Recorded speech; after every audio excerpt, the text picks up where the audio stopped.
Thank you all for celebrating my birthday today.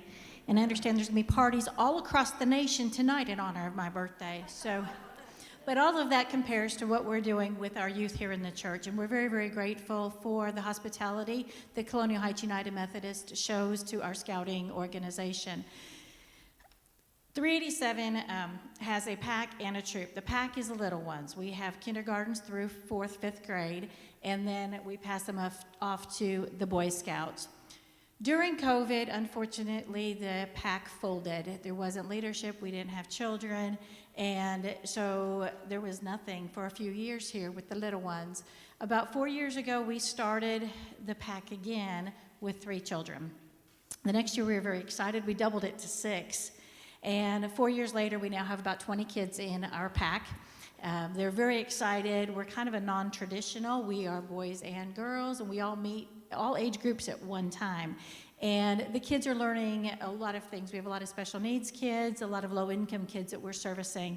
And It's very energetic on Thursday nights, let me tell you, but we're doing a lot of really special things. Thursday night, we had an Asian couple come and celebrate Chinese New Year with us and teach us a little bit about that culture. We've had doctors come to teach us first aid. We're fortunate that somebody who runs the Model Train Museum opened the train to us one evening so the kids could learn about model trains, which is kind of a dying art for young children these days. The carousel, we had a sponsor so the kids could go ride the carousel one night, speak to one of the artists. So we are doing some outdoor activities. We do go on hikes, but with the colder weather, we have to do some other things. So we've been very grateful for the opportunities that the community has provided to, I call them my children. They will always be my children.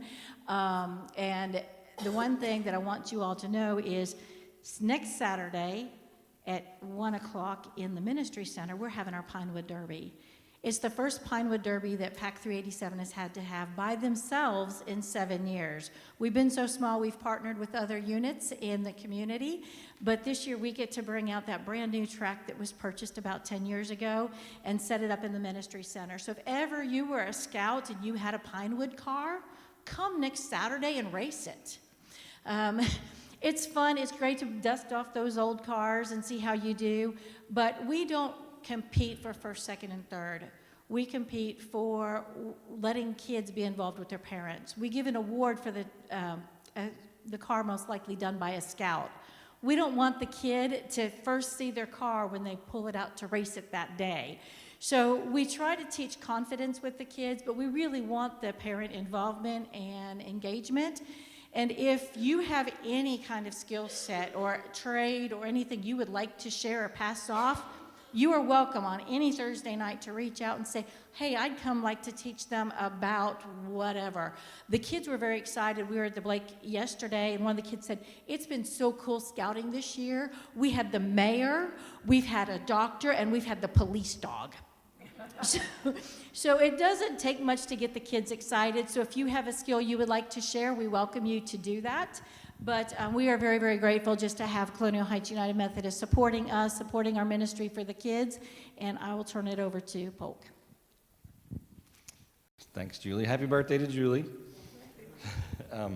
As Julie said, we really, the troop as well as the PAC, both really appreciate the involvement of the CHUMC community. Obviously, we could not do this without your support. We've been here for 50 years, a little over 50 years, I guess now. Which shows how strong that bond is. Even though a lot of things have changed in both the church and in scouting, we've still managed to keep this relationship, which has been great. And Chris has been very supportive, and Josh, and everybody here is great to work with us. And so we really appreciate your all support. And as Julie said, really, the scouting program is more about opportunities to do things, opportunities to learn, opportunities to grow, opportunities for leadership. That's what we try to do. Today is a big football day, and I know when your kids in sports, in football or in soccer, unless they're in lacrosse, everybody knows what that is, right? They know kind of what soccer is, they know what football is, but they don't really know about scouts. And I think sometimes people just think we're running around in the woods pretending like it's the 1800s. And that's really what we do, right? But what we're really about is a service organization. We do a lot of things that probably would tie into the kind of things that you all do. Things like the Habitat House that was mentioned earlier. And I just got my first chance to drive through Irwin on Thursday. I haven't been through since Helene. But it made me think back to, as soon as Helene happened, obviously the church and the scout unit, we raised, money, we brought food, we brought cleaning supplies. That's the first thing we do. And so what we really try to do in scouts is foster that reaction. We want to raise, kids that they want to help, that's what they want to do. They want to be service-oriented, they want to jump in and help. That's the first thing they think about. So that's really what we do in scouts. We also do run around in the woods and pretend like it's the 1800s, and that part's fun too. But we also, as Julie mentioned, lots of opportunities to do things that you wouldn't ordinarily do. Merit badges that we work on, things like welding, just gives kids a great opportunity to see other fields, to do other things, to do things that you don't necessarily find in sports. So we're not sports, But we like to think that we certainly enhance the community through what we do, and you guys make that possible, and we appreciate that very much.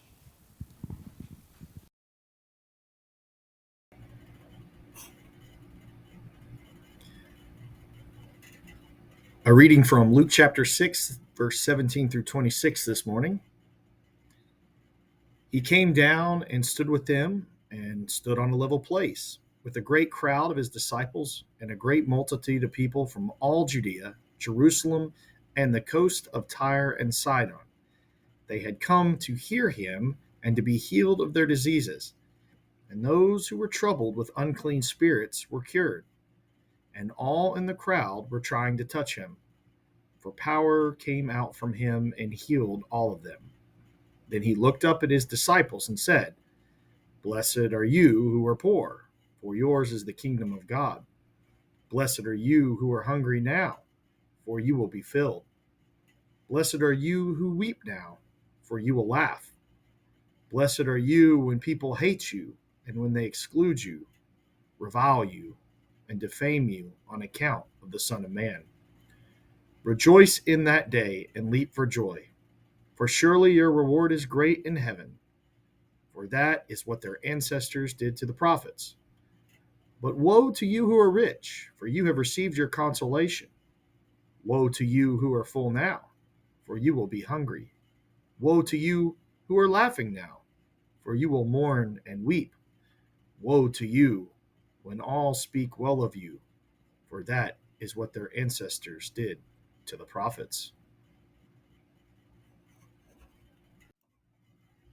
If you're happy and you know it, clap your hands, right? You've heard that before? I thought you would. It's a song that we sing a lot in our preschool chapel with our children. And here's the thing about children and happiness, they tend to show it. And if they're not happy, well, they tend to show it. They're very expressive.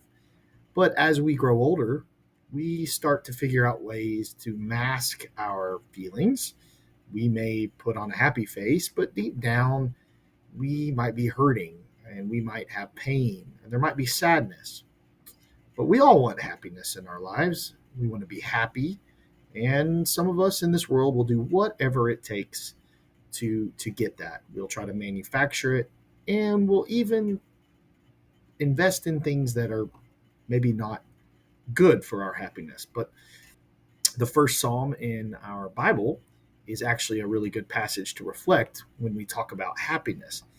The psalmist begins with the words, "Happy are those who do not follow the advice of the wicked, or takes the path that sinners tread, or sit in the seat of scoffers, but their delight is in the law of the Lord. They are like trees planted by streams of water, which yield fruit in its season." In other words, happiness is not so much about our feelings as it is about being made right with God. When we are made right with God, we are often in a better state, in a better place, in a better mindset about life. We're in a better mindset also with how we treat each other. But on the other hand, we have words from like Jeremiah this week in our Old Testament reading, chapter 17, where he says, "Cursed are those who trust in mere humans, who depend on human strength and turn their hearts from the Lord. Happy are those who trust in the Lord, who rely on the Lord. They will be like trees planted by streams of water." So again, this image of trees being planted by streams of water. Think about your life. What are the streams of water where you get your nourishment, that feeds you, that quenches your thirst? What brings happiness to your life? Joy. We have parents in our church right now who are enjoying newborn babies, who are experiencing the streams of water of new life. We have people who've retired from long careers recently or jobs that had a lot of pressure, and they're thinking, man, this retirement is like a stream of water. Perhaps your stream of water is a devotional you read or a quiet time that you have, a place that you go. Maybe it's a song or something that you listen to. Maybe it's hopefully coming and joining us online each week here in the church so that we can be together. Whatever that stream of water might be, what are those things that bring us nourishment, feed our souls? These are things we must seek. And these are things that Jesus wants us to seek. So we ponder words from Luke chapter 6, right? The Sermon on the Plain. We must ask ourselves, what does Jesus mean when he says happy? I mean, he turns the concept of happiness on its head for those of us that feel like what happiness is supposed to be, right? Happy are those who are poor, who are hungry, who weep, who have people say bad things about them. This doesn't seem like things that would make us happy, right? He tells us these things, and he's welcoming people from all over Judea and Jerusalem and the coast of Tyre and Sidon. And they wanted to come and be healed of diseases, Luke says. They were people coming from long places, distances, and they were people from diverse communities. Tyre and Sidon is not even a Jewish community. These are Gentile communities. So think about these crowds of people that have gathered to be with Jesus. And what happens? Well, a lot of them, they're there for hope. They're there for words of comfort. They're there for restoration from physical difficulties. They don't have prospects. And Jesus is all they have. And they were all trying to touch Jesus, says Luke. Maybe they all had something in common. Maybe these urban, rural folks, rich and poor, people with families, people alone, they all had something in common. They want Jesus to make them happy. They want Jesus to heal them. They want Jesus to help them. It's hard to imagine anybody in the crowd, as diverse as this crowd probably was, that said, hey, Jesus, we want you to make us miserable. And so maybe this is a starting point for us when we look at this sermon, when we look at this passage, right? The starting point is that in Luke's Sermon on the Plain, they're all there for a similar reason: to find purpose, fulfillment, hope. You know, it's the Sermon on the Plain, which is different than Matthew's Sermon on the Mount. I think about these words of Jesus where he says, Jesus came down, from Luke, where Jesus says, Jesus came down and stood on a level place with the crowd. And I don't think Luke would share this detail without making a point about the kind of Messiah that Jesus is, right? His message is for everyone. Jesus is not speaking from a place of, let's say, being on a high horse. You've heard that expression. He's standing on a level place with them. There's something to be said about Jesus being face to face with those that are in need. We don't have a lot of things in common in this world, but we have a lot of things that divide us, that's for sure. Culture and socioeconomic statuses, races, perspectives. Even here at Colonial Heights, we've never, ever had all the same perspectives before. And I think that can be a good thing. It's good to learn from one another. It's good to hear each other's story, as long as we listen, as long as we are intentional. But there's one thing I think that I've learned as a pastor about people from all different perspectives in life, and that is everybody wants happiness. Everybody wants fulfillment. Everybody wants purpose. Everyone wants meaning. So the words, help us, Jesus, make us happy, Jesus, those are words that we can relate to. And we can relate to a Savior who comes to our level. Now think about Paul's words in Philippians chapter 2. If you remember the Christ hymn, as we call it, the kenotic hymn, where Paul says, Christ emptied himself, taking the form of a slave or a servant. But in the same passage, right as he says that God empties himself, taking the form of a slave, coming down to this lowly place, we also profess that Christ is highly exalted as the Lord on high, and all will bow at that name. So it's really a peculiar and perplexing belief for a lot of people about Christianity, that we have these two realities at the same time. God is on our level. God is with us in the flesh, took on human form, suffers what we suffer, but at the same time, God is on a level, Christ is on a level that is incomprehensible to us, so mighty, so filled with glory. So, as Christians, we really proclaim two things being true at the same time. And we have a word for that often. We call that a paradox. Now, for example, two things can be true at the same time. Yes, it's true that eating fast food regularly can be convenient for your time and your schedule. But it's also true that eating fast food regularly is not convenient for your time, because consider the long-term health effects that you'll be dealing with, all those extra doctor's appointments, right? So we have this paradox in Luke chapter 6. We have blessings and woes, and both can be true at the same time.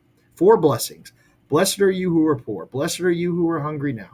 Blessed are you who weep. Blessed are you when people speak bad of you.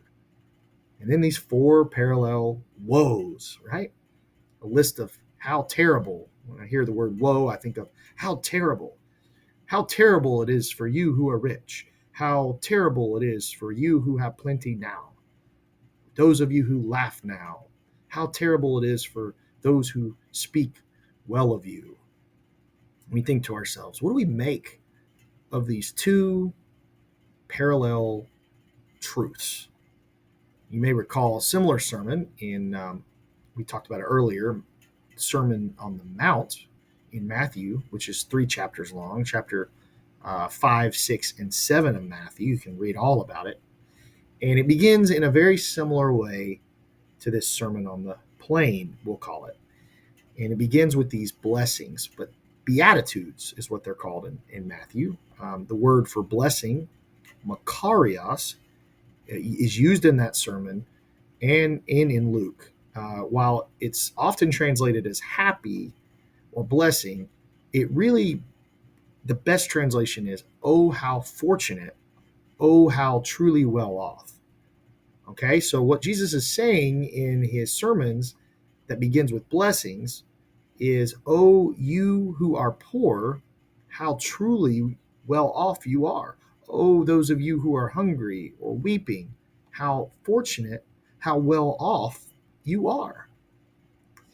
And this must have been words of great hope for the crowds, for a lot of people in the crowds, not all, in the kingdom of God, to know that those who are forgotten, those who are not welcome, those who have been cast aside, those who are struggling, you're not forgotten at all. Those who have no purpose, you really have a purpose. Those who have no money, you really are rich. Who are hungry, you actually are filled. Because in God's kingdom, Jesus says something very powerful about what it means to be blessed. It's not a nice car that you drive or a 6-figure salary or your health that determines your blessedness. Because the one without the car, the one without the income, the one without the good health right now, well, you know what? They're also included in God's kingdom.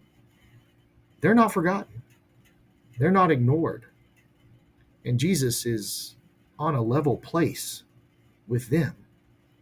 On the other hand, we have these woes, right? Woe to you who feel too secure about your life, right? James Bryan Smith writes about this passage. He says, the rich, the most satisfied, the happy people might think they are in no need of God. But the problem is that in this world, our wanting always outpaces our having. And that is so true, is it not? That wanting always outpaces that having. John Wesley once said about prosperity, he says, it's a sweet poison. It's sweet when shared, and it's a poison when hoarded. There's a reason that Luke's gospel has often been called a hard-hitting gospel. Jesus is not afraid to be a bit provocative here. He does not shy away from speaking truth to power. He does not hold back on speaking about things that might rile us up. Maybe we hear Jesus' words in Luke, and we think like the rich young ruler who follows the law but walks away from Jesus feeling dejected. Maybe these blessed sayings and woe warnings are supposed to make us uncomfortable. We should not walk away from reading the Gospel of Luke and say, well, either one of these lists is easy. To live as a Christian is not easy.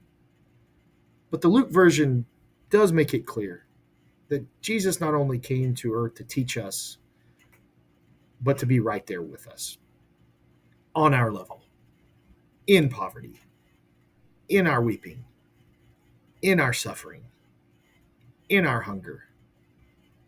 And while he's there with us, he's saying to us, don't worry, you are blessed. Now, earlier I mentioned about perspective, right? The perspective of happiness. I'm sure we all have our own perspective this morning because of maybe what's happened in the past week, or maybe something in this passage that we just read struck a chord with us, or maybe we're upset.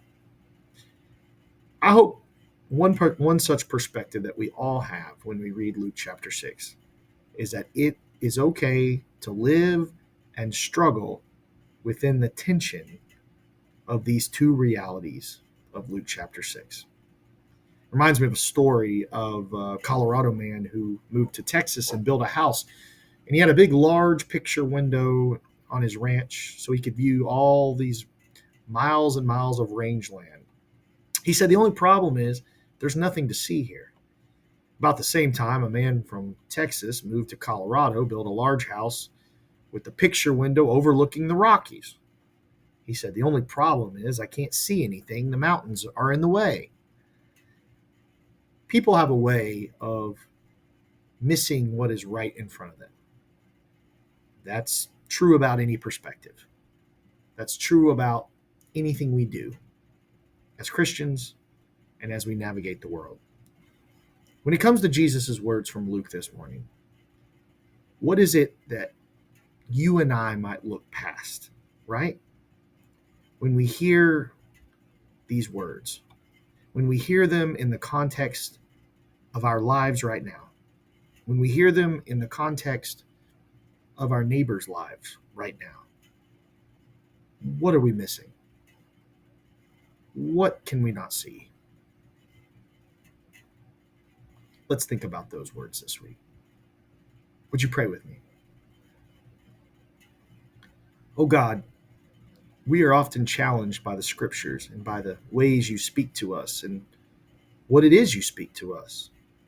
At the same time, we often overlook what's right in front of us, whether that be how we perceive blessings or happiness in this world, or whether that means the things we should value or not value. Your kingdom, oh God, is a kingdom that we want to better know. We want to better see it. We want to better follow it. And we can only do this with your help. Help us, oh God, in our search, in our perspective, in our struggle. We ask this in your powerful name. Amen.